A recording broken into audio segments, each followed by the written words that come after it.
कार्यकर्ताओं के साथ साथ गांव वालों को उत्साहित करने के लिए कि आप यदि भारतीय जनता पार्टी को वोट देंगे, आपके कारण यदि हम सांसद हैं, आपके कारण यदि माननीय प्रधानमंत्री बने हैं, तो आपका ये हक है, हमारे ऊपर हक है। अब कई एक लोग ये कह रहे हैं कि हम डिस्क्रिमिनेशन कर रहे हैं। अरे इस देश में पहले से डिस्क्रिमिनेशन है यार।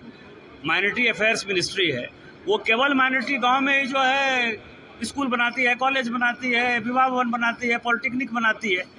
आज तक जो है आज़ादी के इतने वर्षों के बाद 75 बरस बाद किसी आदमी ने ये तो नहीं कहा कि मुसलमानों के लिए अलग से मंत्रालय क्यों है।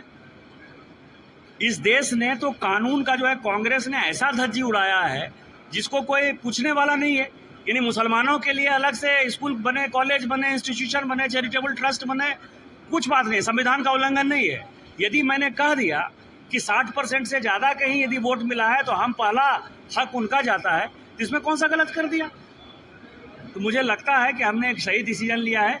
दूसरी बार जब मुझे और पैसा बचेगा या कहीं से पैसा लेकर मैं आऊँगा, हमारे दोस्त यदि पैसा देंगे या CSR से पैसा लाऊंगा, तो मैं उन बूथों पर जहाँ की हिंदू और मुस्लिम है और जहाँ की हिंदू प्रताड़ित होते हैं और वो उसके बावजूद भी भारतीय जनता पार्टी को वोट करते हैं, मेरा दूसरा टारगेट वहाँ है कि वहाँ मैं भी भवन बनाऊंगा, वहाँ मैं सुविधा दूंगा। और तीसरी बार फिर पैसा बचेगा तो जहाँ मुझे इच्छा होगी वहाँ दूंगा। देखिए, बांग्लादेशी घुसपैठिया एक बड़ा विषय है। आदिवासियों का पॉपुलेशन घट रहा है। मैंने पार्लियामेंट में बराबर कहा 36% से 26% पॉपुलेशन हो गया। आदिवासियों का बात करने वाला हेमंत सोरेन, इसको आदिवासियों की कोई चिंता नहीं है।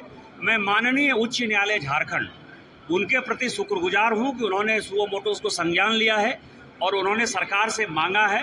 और मुझे लगता है कि झारखंड हाईकोर्ट की जो दिशा चल रही है उसमें कहीं लागू हो न हो, संथाल प्रणाम में NRC लागू हो जाएगा और सभी बांग्लादेशी घुसपैठियों को हम लोग यहाँ से मारपीट कर भगा देंगे। और जो आदिवासी का जमीन है, जो शादी के नाम पर जो ये लैंड जिहाद चल रहा है, आदिवासियों के जमीन को हम मुक्त कराएंगे और भारतीय जनता पार्टी की सरकार बनेगी तो इसके लिए हम कानून भी बनाएंगे।